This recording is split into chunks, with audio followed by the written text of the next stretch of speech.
কবি নজরুল ইসলামের একটা কথা ছিল কিংবা একটা লেখা এরকম ছিল, আমি জানি চিরজীবন আমাকে কাঁদতে হবে, কারণ আমি যে তোমাকে চেয়েছি।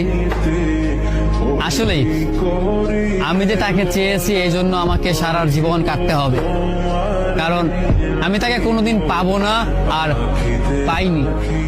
পাইনি বলেই আমার কান্না করতে হয়। তাকে আমি প্রচন্ড ভালোবাসি বলেই আমার কান্নাটা আসে। তাকে আমি আমার করে পাইনি বলেই আমার কষ্টটা হয়। কবি নজরুল ইসলামের লেখাটা খুব দারুণ ছিল। আসলেই তাকে পাইনি বলে আমাকে সারা জীবন কান্না করতে হবে।